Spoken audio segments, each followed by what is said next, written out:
नमस्कार। Challenge board में आप सभी का स्वागत है। दोस्तों, मैं हूं विकेश कुमार और आज की इस वीडियो में हम लोग बात करेंगे प्रश्नावली 9.1 के प्रश्न संख्या 15। दोस्तों, यदि आप इस चैनल पर नए हैं तो एक लाइक कर दीजिएगा। चैनल को सब्सक्राइब करने के साथ साथ बेल आइकन को प्रेस जरूर कर दीजिएगा ताकि आने वाला प्रत्येक वीडियो का नोटिफिकेशन सबसे पहले आप तक पहुंचे। तो आइए अब हम शुरू करते हैं। प्रश्नावली 9.1 के प्रश्न संख्या 15 है। दोस्तों, इस क्वेश्चन में कहा जा रहा है, एक सीधा राजमार्ग एक मीनार के पात तक जाता है। मीनार के शिखर पर खड़ा एक आदमी एक कार को 30 डिग्री के अवनमन कोण पर देखता है, जो कि मीनार के पात की ओर एक समान चाल से जाता है। 6 सेकंड बाद कार का अवनमन कोण 60 डिग्री हो गया। इस बिंदु से मीनार के पात तक पहुंचने में कार द्वारा लिया गया समय ज्ञात कीजिए। तो ध्यान दीजिए दोस्तों कि ये क्वेश्चन जो है थोड़ा हार्ड है, लेंदी टाइप का है, लेकिन जब आप इसको समझेंगे तो आपको आसान लगने लगेगा।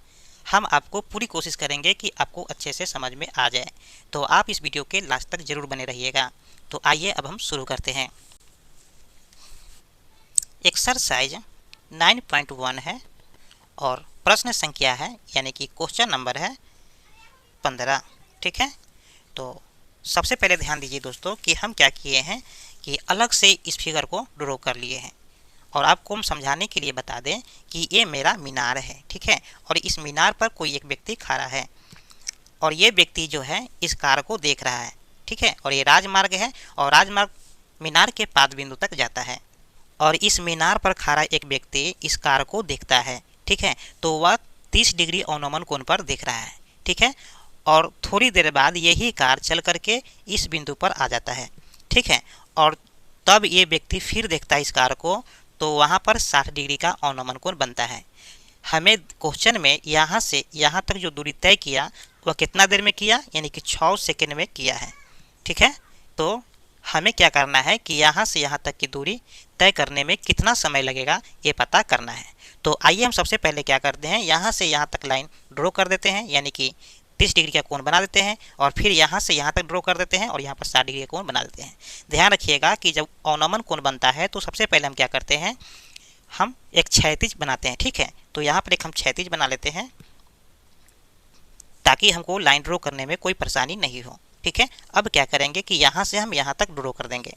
ठीक है, तो हमने ड्रॉ कर लिया है। अब क्या करेंगे कि इस बिंदु से इस बिंदु को ड्रॉ कर लेंगे। ठीक है, इसको भी हमने ड्रॉ कर लिया है। अब क्या करेंगे कि जब यहाँ पर देखता है तो 30 डिग्री कोण बनता है, तो यहाँ पर 30 डिग्री हो जाएगा। तो आपको पता है कि जब यहाँ पर 30 डिग्री कोण बनेगा तो यहाँ भी 30 डिग्री कोण बनेगा, क्योंकि यह एकांतर कोण है, तो यहाँ पर ही 30 डिग्री का कोण बन जाएगा।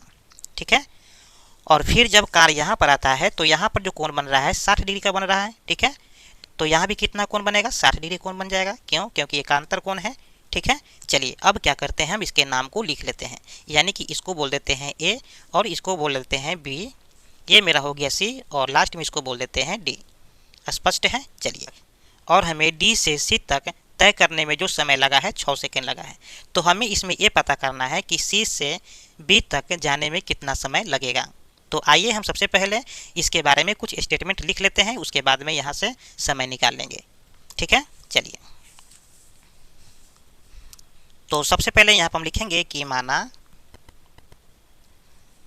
ए बी एक मीनार है। ठीक है, जहाँ ए एक व्यक्ति खड़ा है। ठीक है,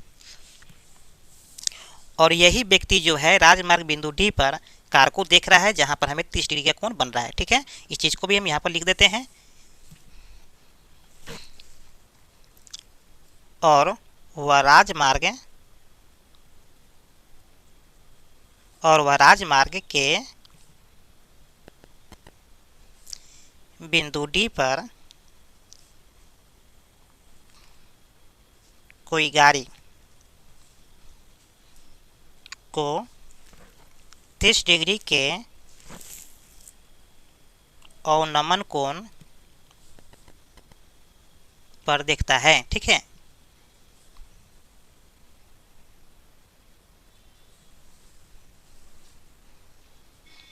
ठीक है, चलिए कुछ देर बाद, ठीक है, यानी कि यही गाड़ी कुछ देर के बाद में बिंदु सी पर आ जाता है, ठीक है। और फिर जब ये व्यक्ति इसको देखता है तो यहाँ पर 60 डिग्री कोण बनता है। तो इस चीज़ को भी हम लिख लेते हैं स्टेटमेंट में। कुछ देर बाद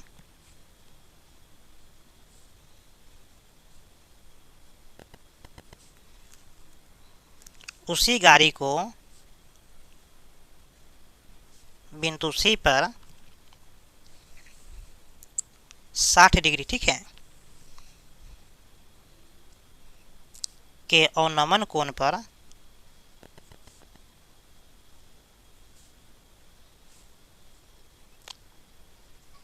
देखता है, ठीक है। और साथ में एक चीज़ और ध्यान रखिएगा कि डी से सी तक की दूरी तय करने में उसको 6 सेकेंड का समय लगा है, ठीक है। तो इस चीज़ को भी हम लिख लेते हैं। और डी से सी तक की दूरी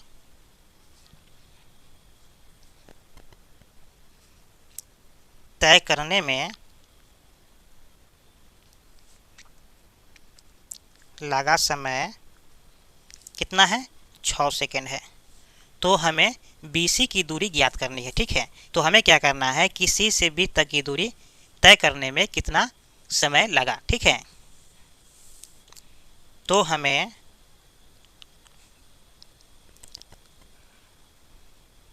C से B तक, ठीक है, दूरी तय करने में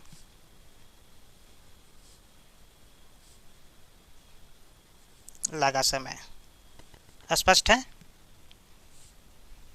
ज्ञात करनी है, ठीक है। चलिए अब ध्यान दीजिए दोस्तों कि इस फिगर में हमारे पास में दो समकोण त्रिभुज बन रहा है, ठीक है। एक पहला समकोण त्रिभुज है ABC। ये मेरा छोटा वाला समकोण त्रिभुज है जिसका कोण हमें 60 डिग्री दिया है। और बड़ा वाला समकोण त्रिभुज है ABD, ठीक है, जिसका कोण हमें बन रहा है 30 डिग्री।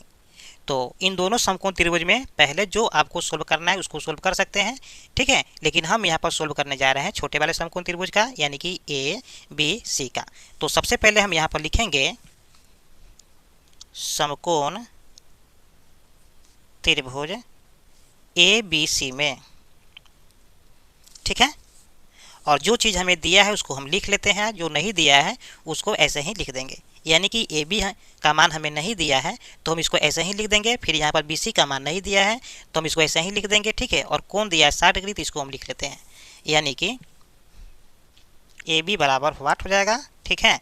और यहाँ पर हो जाएगा BC बराबर भी वाट हो जाएगा। और हमें कोण दिया है कितना, यानी कि ACB बराबर दिया है 60 डिग्री, तो कोण ACB बराबर 60 डिग्री। और आपको पता है कि जिसका मान हमें निकालना होता है उसका और जिसका मान हमें दिया होता है उसका दोनों का संबंध बनाते हैं। और आप इस फिगर में देख रहे हैं कि इस 60 डिग्री के कोण के सामने वाला जो भुजा होता है वो मेरा होता है P, ठीक है। और इसके नीचे वाला क्या हो जाएगा? B हो जाएगा। तो हम AB के स्थान पर P लिख सकते हैं और BC के स्थान पर B लिख सकते हैं, ठीक है। तो हम क्या करेंगे, यहाँ पर कर देंगे AB बटा BC। और AB का मान है P और BC का मान है B, ठीक है। और त्रिकोणमितीय अनुपात में जो 6 फार्मूला है वो 6 फार्मूला में P बटा B जो होता है tan थीटा का होता है। तो यहाँ पर हम tan थीटा लिख देंगे। अब क्या करेंगे, इन सारे का वैल्यू पुट कर देंगे अगर दिया होगा तो, अगर नहीं दिया होगा तो उसको ऐसे ही लिख देंगे। यानी कि AB का मान हमें नहीं दिया है तो इसको हम AB ही लिख देंगे। और BC का भी मान नहीं दिया है तो उसको भी हम ऐसे ही लिख देंगे। और tan थीटा, और थीटा का मान हमें 60 डिग्री दिया है तो हम tan 60 कर देंगे, स्पष्ट है। अब यहाँ पर क्या करेंगे, tan 60 का वैल्यू पुट कर देंगे, ठीक है। तो यहाँ पर हो जाएगा AB बटा BC बराबर tan 60 का मान होता है √3 और बट्टा में 1 लेकर के क्रॉस गुना कर देंगे। यानी कि AB में गुना करेंगे 1 से तो यहाँ पर आ जाएगा AB, और BC में गुना करेंगे √3 से तो यहाँ पर हो जाएगा BC गुने √3। इसको हम समीकरण तत्काल में 1 मान लेते हैं, ठीक है। चलिए अब हम बात कर लेते हैं दूसरे समकोण त्रिभुज का, यानी कि ADB में। और यहाँ भी जो चीज़ हमें दिया है उसको हम लिख लेंगे, जो चीज़ नहीं दिया है उसको हम नहीं लिखेंगे। तो यहाँ पर हम लिखेंगे पुनः समकोण त्रिभुज ABD में, ठीक है। और यहाँ पर हमें ए बी बराबर नहीं दिया है कुछ, तो व्हाट कर देंगे, और हमें दिया है बी डी बराबर, ठीक है, यानी कि बी डी बराबर, देखिए बी डी का जो दूरी है इसमें दो दूरी मिलके बना है, ठीक है, एक बना है बी सी और दूसरा बना है सी डी, यानी कि चाहे डी सी, ठीक है। तो इसको हम लिख लेते हैं बी डी बराबर, ठीक ना। तो बी डी बराबर क्या हो जाएगा, देखिए बी डी बराबर हो जाएगा बी सी और जोड़ सी डी, ठीक है। चलिए, और यहाँ पर हमें थीटा का भी मान दिया है, यानी कि कोण बन रहा है, तो उसको भी लिख लेते हैं, यानी कि कोण ए डी बी बराबर 30 डिग्री। स्पष्ट है। चलिए, अब दोस्तों क्या करेंगे कि आपको पता है कि जो चीज़ हमें दिया होता है और जो चीज़ नहीं दिया होता है दोनों का हम संबंध बनाते हैं, यानी कि ए बी बटा हम बी डी कर सकते हैं। तो यहाँ पर हो जाएगा ए बी बटा बी डी, ठीक है। तो अब हम फिगर में देख लेते हैं कि यहाँ पर कोण बन रहा है, तो इसके सामने वाला जो भुजा होगा पी हो जाएगा और यहाँ से यहाँ तक की दूरी मेरा बी हो जाएगा। स्पष्ट है। तो हम यहाँ पर ए बी को पी लिख सकते हैं और बी डी को हम लिख सकते हैं बी, ठीक है। चलिए, तो ए बी बराबर हो जाएगा पी और बी डी को हम लिखते हैं क्या, देखिए बी डी बराबर हमें दिया है B C plus C D, तो यहाँ पर लिख देते हैं B C plus C D बराबर होता है टेन थीटा, ठीक है। तो यहाँ पर लिख देंगे हम टेन थीटा। अब क्या करेंगे, इसके वैल्यू को हम पुट कर देंगे, यानी कि ए बी का वैल्यू नहीं दिया है तो इसको हम ऐसे ही लिख देंगे और बी डी का वैल्यू है B C plus C D और बराबर में हो जाएगा 10 और थीटा का मान दिया है 30 डिग्री, तो 30 डिग्री लिख देंगे। अब क्या करेंगे, 30 का मान को हम पुट कर देंगे, यानी कि हो जाएगा ए बी बटा B C plus C D बराबर 10 का मान कितना होता है, तो आपको पता है कि 10 का मान 1/√3 होता है, तो 1/√3 कर दिए। अब इसको हम क्या करेंगे, क्रॉस गुना कर देंगे, ठीक है। तो क्रॉस गुना करेंगे तो क्या हो जाएगा, देखिए ए बी में हम गुना करेंगे √3 से, तो यहाँ पर आ जाएगा ए बी गुने √3 और बी सी जोड़ सी डी में हम गुना करेंगे 1 से, तो यहाँ पर बी सी जोड़ सी डी ही हो जाएगा, ठीक है। अब यहाँ से हम निकाल लेंगे ए बी का मान, ठीक है। तो ए बी बराबर क्या हो जाएगा, ए बी बराबर हो जाएगा B C plus C D और बट्टा में हो जाएगा √3। तत्काल में इसको हम समीकरण 2 मान लेते हैं, ठीक है। ध्यान दीजिएगा कि यहाँ पर हमें ए बी बराबर इतना आया है, ठीक है, और यहाँ भी हमें ए बी बराबर इतना आया है, ठीक है। तो मतलब दोनों ए बी ही हैं, तो हम ए बी बराबर ए बी लिख सकते हैं, यानी कि यहाँ पर कर देंगे हम ए बी बराबर ए बी, ठीक है, और दोनों का मान हम लिख देंगे, यानी कि पहला समीकरण में आया है ए बी का मान बी सी गुने √3 और बराबर, और इसमें आया है बी सी जोड़ सी डी बट्टा में है √3, इसके बट्टा में हम 1 ले लेते हैं और इसको क्रॉस गुना कर देंगे, ठीक है। तो ध्यान दीजिएगा कि क्रॉस गुना जब करेंगे तो √3 में गुना करेंगे √3 से, तो यहाँ पर आ जाएगा 3, ठीक है, रूट हट जाएगा और गुने में है बी सी बराबर में हो जाएगा बी सी जोड़ सी डी, क्योंकि 1 से गुना करेंगे तो इसमें कोई चेंजिंग नहीं होगा, बी सी जोड़ सी डी। स्पष्ट है। चलिए, तो इसको हम और लिख लेते हैं आगे, यहाँ से शुरू कर देते हैं, यानी कि मेरे पास में आया है 3BC बराबर BC प्लस CD, ठीक है। तो अब हम क्या करेंगे, इस BC को बराबर की साइड में लाएंगे, तो प्लस में है तो माइनस में हो जाएगा, यानी कि 3BC माइनस BC बराबर इसको हम CD कर देंगे। और ध्यान दीजिए यहाँ पर 3BC है, जिसमें से एक BC चला जाएगा, तो यहाँ पर बचेगा 2BC और बराबर में हो जाएगा CD, ठीक है। तो यहाँ पर हम फाइनली इसको हम समीकरण 3 मान सकते हैं, ठीक है, तत्काल के लिए। तो अब हम क्या करेंगे कि हमें कार की चाल निकालनी है, तो हम यहाँ पर लिखेंगे माना कार की चाल बराबर भी है, ठीक है, और क्वेश्चन के अनुसार इसका हमें समय दिया है 6 सेकेंड, ठीक है। तो यहाँ पर हम लिखेंगे तथा 6 सेकेंड में चली गई दूरी कितना है, तो CD है या फिर DC है, ठीक है। तो यहाँ पर चाल बराबर कितना हो जाएगा, दूरी बटा समय हो जाएगा, ठीक है। और हमें यहाँ पर दूरी दिया गया है कितना, तो दूरी है मेरा DC, ठीक है, या फिर CD भी बोल सकते हैं। और 6 सेकेंड मेरा समय दिया है, तो यहाँ पर हो जाएगा 6, तत्काल में इसको मान लेते हैं हम समीकरण 4। ठीक है, चलिए 3 मान चुके हैं तो यहाँ पर 4 मान लेंगे। तो ध्यान दीजिए कि यहाँ पर हमें सी डी के लिए चाल पता चल गया है। ठीक है, तो अब हम निकालेंगे बी सी के लिए या फिर सी बी के लिए। ठीक है, तो हम यहाँ पर लिखेंगे दूरी बी सी के लिए चाल। ठीक है, चलिए तो यहाँ पर हम लिखेंगे अब दूरी बी सी के लिए चाल। ठीक है, बराबर क्या हो जाएगा, तो ध्यान दीजिए कि चाल बराबर हो जाएगा दूरी बटा समय। ठीक है, तो यहाँ पर दूरी मेरा कितना हो जाएगा, तो ध्यान दीजिए कि दूरी मेरा है BC है। ठीक है, या फिर CB है, और हमें यहाँ पर समय नहीं दिया है तो उसको हम समय ही रहने देंगे। तो यहाँ पर हो जाएगा दूरी कितना है BC है और समय मेरा कुछ नहीं दिया है तो हमको समय ही रहने देते हैं। चलिए, तो अब ये मेरा हो गया समीकरण 5। ठीक है, इसको हम समीकरण 5 मान लेते हैं। अब हम क्या करेंगे, समीकरण 4 और समीकरण 5 को बराबर करेंगे, क्योंकि ये भी मेरा चाल है और ये भी मेरा चाल है। तो हम यहाँ पर लिखेंगे समीकरण 4 और 5 से। ठीक है, तो समीकरण 4 में जो चाल दिया है DC बटा 6 है, तो यहाँ पर लिख देंगे हम DC बटा 6 बराबर, और इसका चाल हमें दिया है BC बटा समय।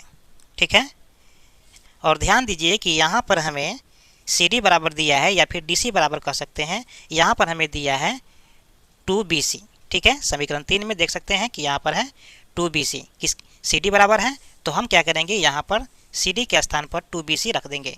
2BC रख दिए और बट्टा में हो गया 6, और यहाँ पर है BC बटा समय। स्पष्ट है।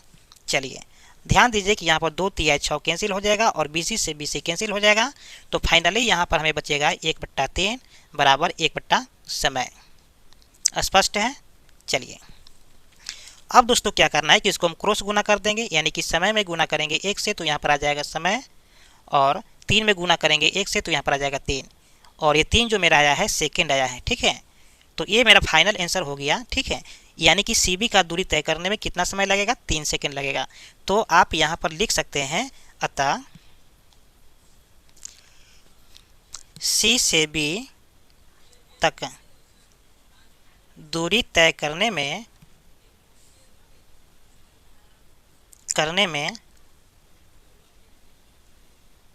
लगा समय बराबर 3 सेकेंड। ठीक है, तो ये हो गया मेरा फाइनल आंसर। तो उम्मीद करते हैं कि ये वीडियो आपको समझ में आ गया होगा। फिर मिलते हैं हम एक और नए वीडियो में, तब तक के लिए जय हिंद।